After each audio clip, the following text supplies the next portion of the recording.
All right, today we're going to continue with our big idea of collecting, displaying, and analyzing data. So drawing our graphs, figuring out information based on our graphs, helps us to solve problems and understand the real world. Today we're focusing on drawing bar graphs. Last day it was pictographs. Today we're moving on to bar graphs. A few things about bar graphs. Bar graphs may be drawn vertically or horizontally. So they can be drawn with their bars up and down, or they can be drawn with their bars out to the side.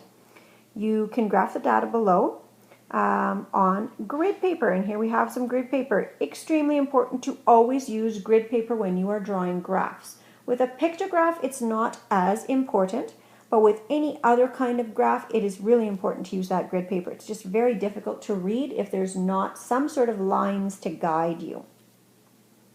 So we're going to draw two axes. We're going to label them according to information. So we have animal, and that first piece of information should be on the bottom always. The second piece of information should be along the side.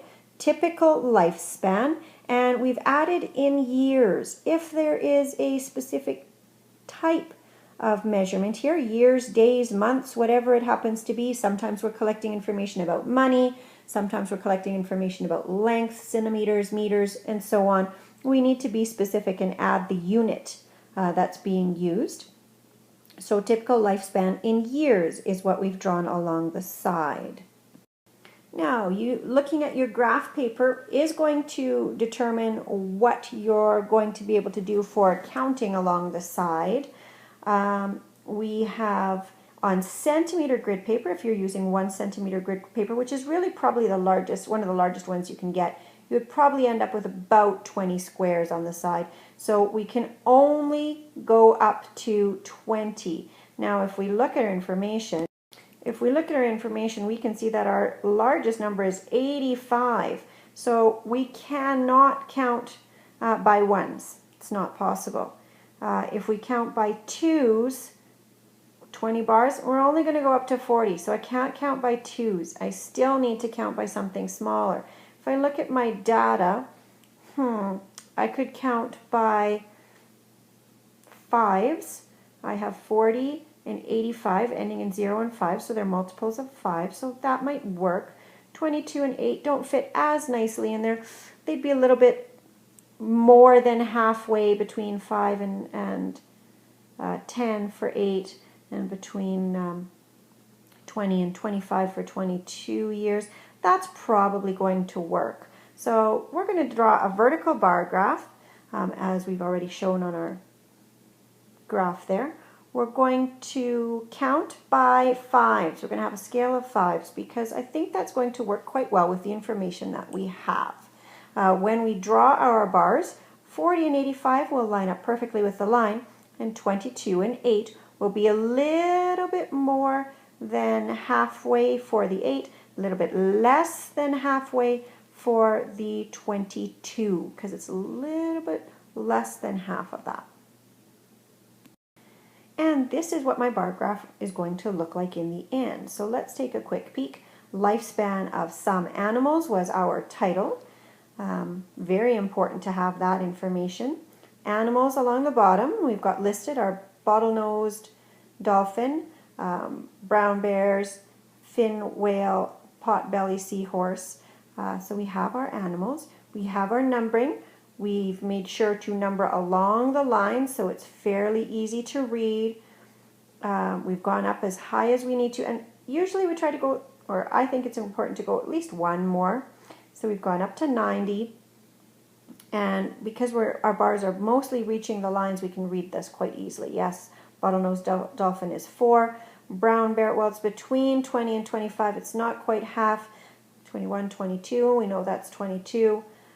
Fin whale was 85, goes up nicely to the line, and the potbelly seahorse was a little bit more than 5, a little bit less than 10, 8 or 9. 8 would be our best option there.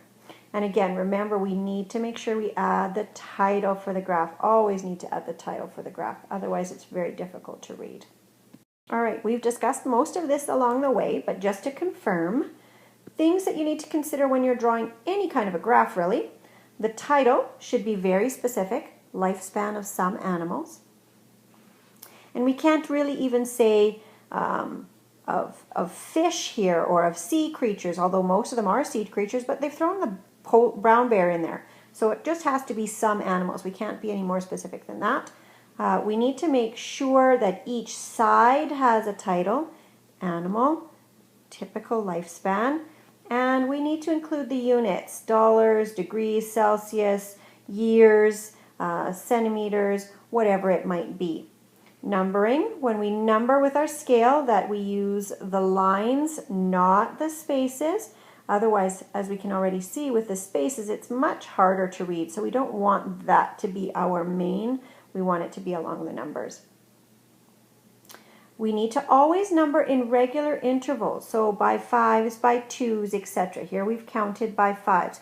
We cannot start with 0, go up to 1, and then start by counting by, say, threes or something. That's not going to work. It has to be by a regular interval. It has to be by ones, by twos, by threes, by fives, by tens, etc. You must always start at 0. Always have to start at 0. Remember, this can also be called the scale. I've called it the numbering a number of times just to be clear that the part I'm talking about is the numbers, but the actual math term is the scale. We cannot jump when numbering. We've talked about that. Also important that the interval that we use for counting does not have to be the same on the side and on the bottom. Now when you're doing bar graphs, it isn't usually a number down here, so you probably won't have to worry about that.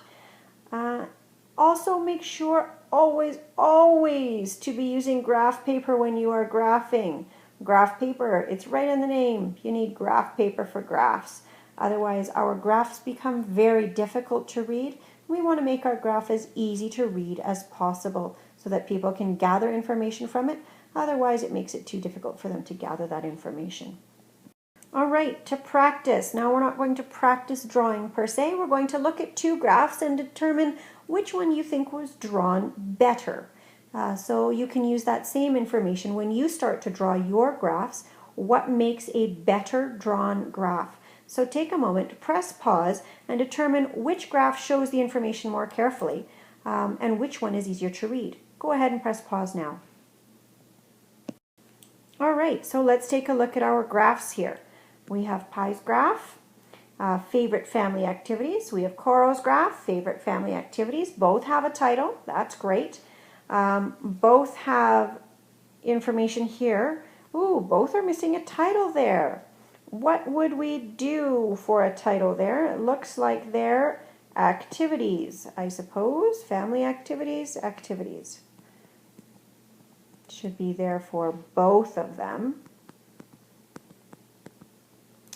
And then they do have the information listed.